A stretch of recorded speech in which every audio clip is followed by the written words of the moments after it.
My final report spends way too much time in football. He'll never make a living at that. Hi, I'm Gary Lineker, and this is what it takes for SPORTbible.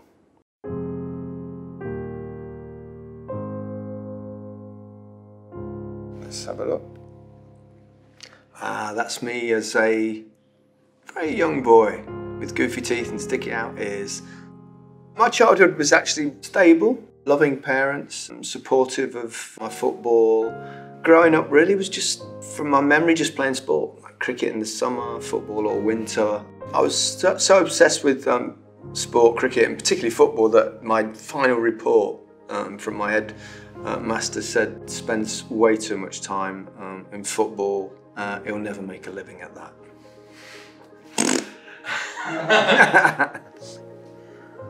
That's a picture of me, as always in all my pictures of when I played football, pulling a face.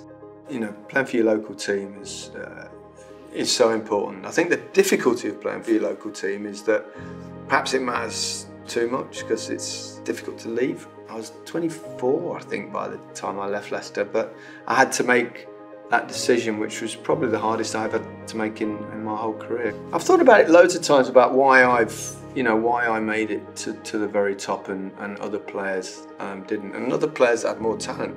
I mean, even when I was a young player playing Sunday football, I wasn't even best in my local team.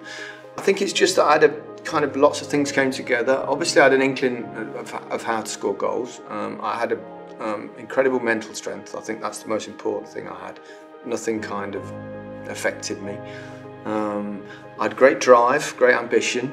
I think it was a mixture of things, but I was always incredibly quick, and I had a football brain.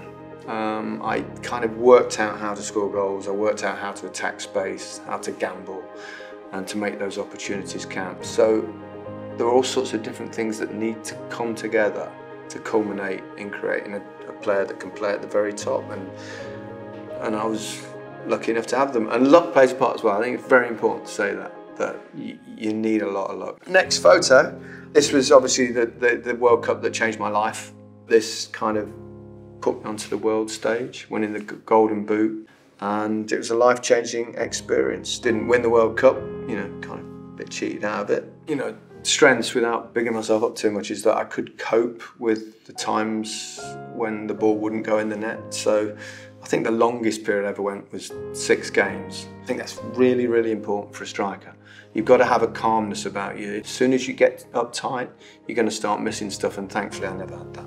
Next photo is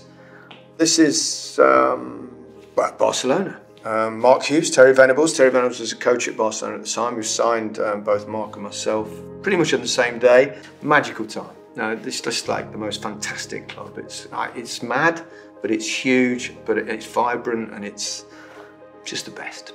The pressure at Barca is intense, but that's one of the things I don't know why, but I love pressure and I enjoyed it. I just think it gives you a chance to kind of show off what you do. And if you're playing for the biggest club in the biggest games like the Classico and stuff, it just kind of brought out the best in me. England, again, this time that is the celebration, I think, of the equaliser against Germany in the semi-final of the World Cup. Probably as a one-off, the best feeling ever of my whole career.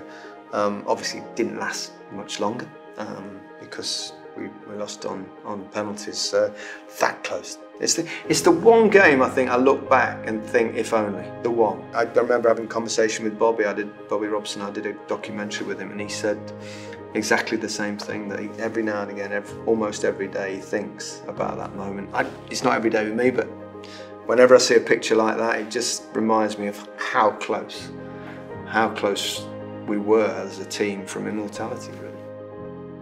It was tough losing that one. I mean, just in the dressing room after, everyone was just down, quiet. Bobby was putting his arm around people. But after a while, you get changed, have your shower, your thing. We got in the bus, and we had this thing in Italia 90 where, it sounds bizarre, but on the way home after every match, after every training session, we used to sing "Doe, a deer, a female deer," and all around the team.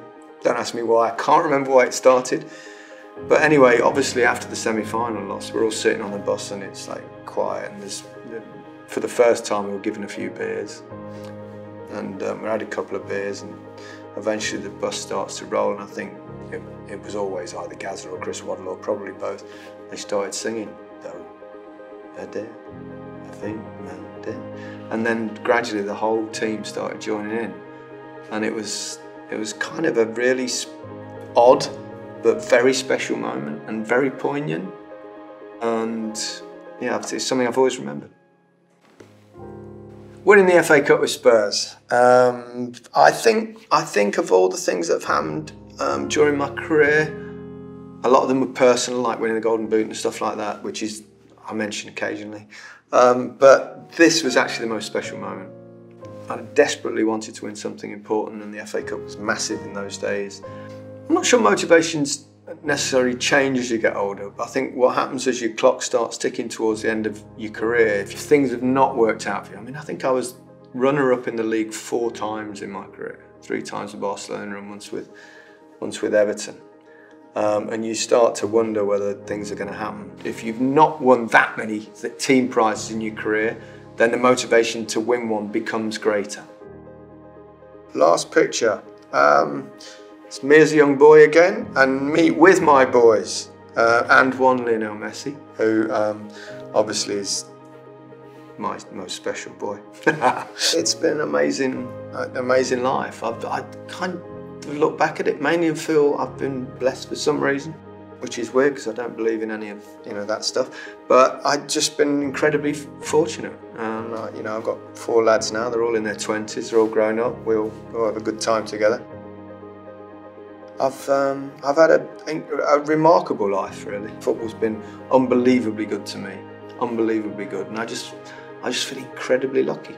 I'm Gary Lineker, and this is What It Takes.